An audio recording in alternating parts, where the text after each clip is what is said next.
Hello and welcome to Woodbury City Style. We're here discovering one of Woodbury's hidden gems, the Tamarack Nature Preserve.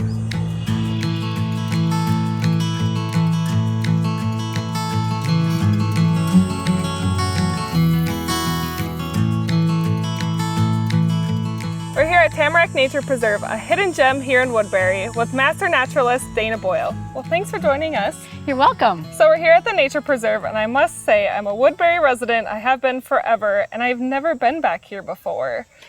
That's really common. A lot of people in Woodbury, even those who live kind of close to this preserve, don't even realize that it's here. So we're really glad that you came and that you're going to help us shine a light on this beautiful place. So we're exploring some of the trails back here. We could not have a more beautiful day, top 10 weather day right now.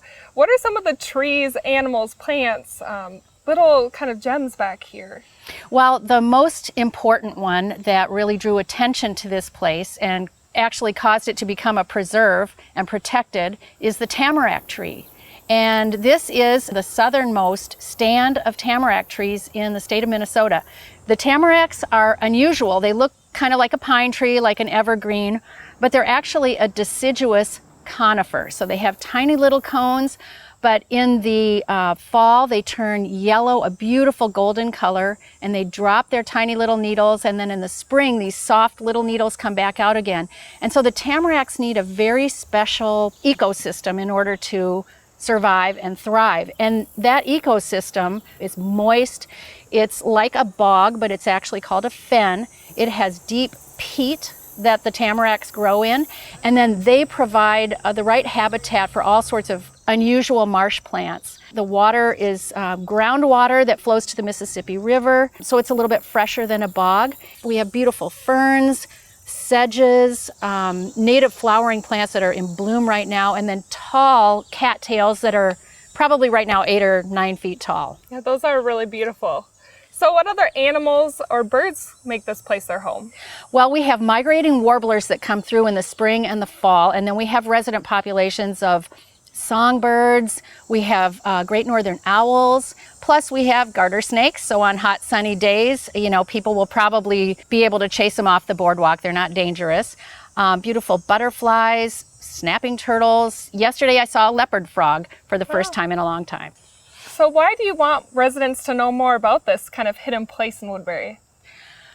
Well, that's a really good question, because there's a part of us that wants it to be this intimate sanctuary for one person at a time, but really it is such a healthy, restorative place that the volunteer team that I'm part of is really aiming at getting this place more visible and getting more people to come and really be able to enjoy the health aspects of being in nature. This is something that's a very special wild place. We have 2 floating boardwalks that cross the preserve from the south side, which is close to Valley Creek Road and Tower Drive, to the north side, which is bounded by the Evergreen neighborhood. Along the edges of the preserve are woodland trails. So you get both the wetland and the woodland. Really, when you think about it, we're only 5 minutes as the crow flies from 3M World Headquarters. So we want people to know that this very special place is here so they can enjoy it too.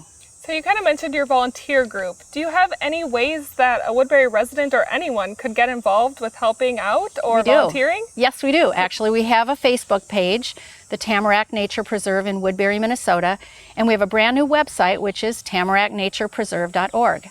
So we invite people to visit both of those. Well, thank you so much, Dana. You're very welcome. We're glad you're out here and glad you're helping us tell the story.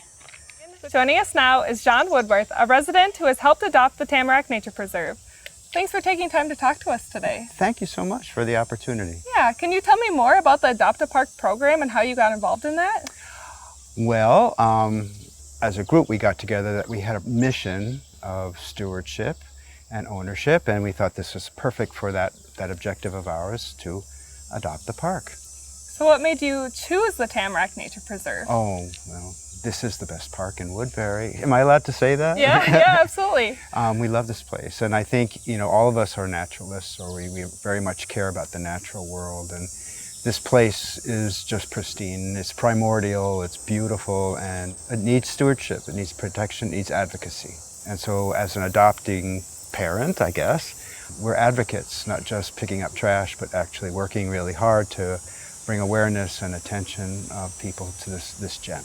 The Environmental Excellence Awards. You recently were awarded that. Can you tell me more about that? What was it like to be honored? I was really surprised. You know, I've never received an award from a city before. I'm just doing this for the pleasure of being out here and helping people. So speaking for myself, I think that was recognition. That was a surprise and a delight. So I'm very happy to receive that. So kind of the new popular thing is to have maps and apps and all these sorts of park technology on your phone that you can take with you when you go to different parks and trails around the city. Do you have anything like that? Oh, yes.